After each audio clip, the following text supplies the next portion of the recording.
जय श्री राम दोस्तों, आप सभी का मेरे इस यूट्यूब चैनल में हार्दिक स्वागत है। आप सभी को राम नवमी की हार्दिक शुभकामनाएं।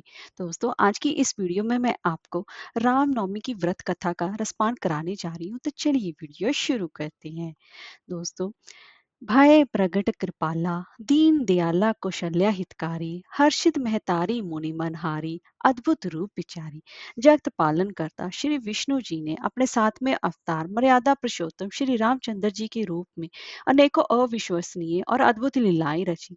और अंत में प्रभु ने त्रिलोक विजेता अहंकारी रावण का संहार कर बुराई पर अच्छाई की महाविजय प्राप्त की। श्री राम जी के जन्म दिवस को ही रामनवमी के रूप में उत्साह के साथ मनाया जाता है। पुरानी कथाओं के अनुसार अयोध्या के महाराज दशरथ को पुत्र रत्न की प्राप्ति नहीं हो रही थी। ऐसे में महाराज दशरथ ने अपने गुरु महर्षि वशिष्ठ की निर्देशों का पालन करते हुए एक महायज्ञ आयोजित किया। महाराजा दशरथ ने इस यज्ञ में सभी यशस्वी ऋषि मुनियों को आमंत्रित किया। जिस दिन यज्ञ का शुभारंभ होना था, उस दिन गुरु वशिष्ठ के साथ महाराजा दशरथ के मित्र अंग प्रदेश के अधिपति रिंग ऋषि और अन्य अंगुतिक भी वहां पर यज्ञ मंडप पर आए। यज्ञ के समापन के बाद महाराज दशरथ जी ने सभी ऋषि और पंडितों को दक्षिणा स्वरूप धन धान्य का दान कर विदा किया। यज्ञ से प्राप्त प्रसाद लेकर राजा दशरथ पुनः अपने महल में लौट आए और प्रसाद अपनी तीनों रानियों के बीच वितरित किया। तत्पश्चात यज्ञ के पुण्य फल से तीनों रानियों ने गर्भ धारण किया। सबसे पहले माता कौशल्या ने एक पुत्र को जन्म दिया। रानी कौशल्या के द्वारा जन्मे उस बालक के चेहरे पर करोड़ों सोने के समान आभा थी और उस बालक व्यक्तित्व के अत्यंत ही आकर्षण था। अनुपम छवि वाले इस बालक को जो कोई भी देखता मंत्र मुग्ध हो जाता।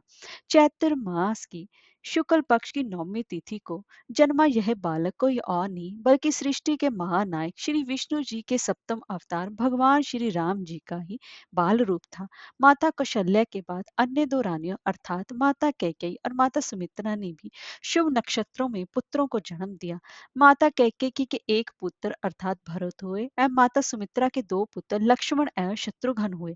अयोध्या के नन्हे राजकुमारों के जन्म का समाचार पाते ही पूरी अयोध्या नगरी में खुशियों और उत्साह की लहर दौड़ गई।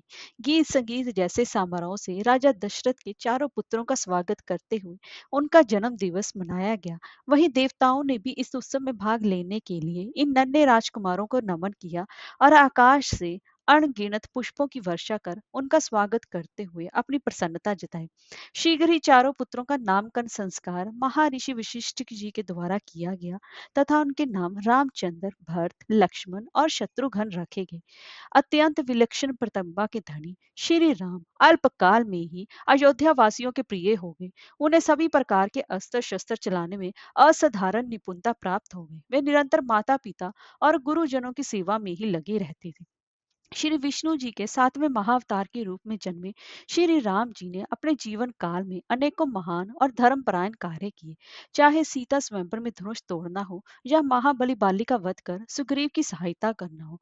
विवाह के पश्चात मर्यादा पुरुषोत्तम श्री राम अपने पिता की आज्ञा का पालन करते हुए पत्नी सीता और अनुज लक्ष्मण समेत वनवास स्वीकार किया। जहाँ माता सीता की दुराचारी रावण से रक्षा करते हुए प्रभु ने अत्याचारी रावण का संहार किया।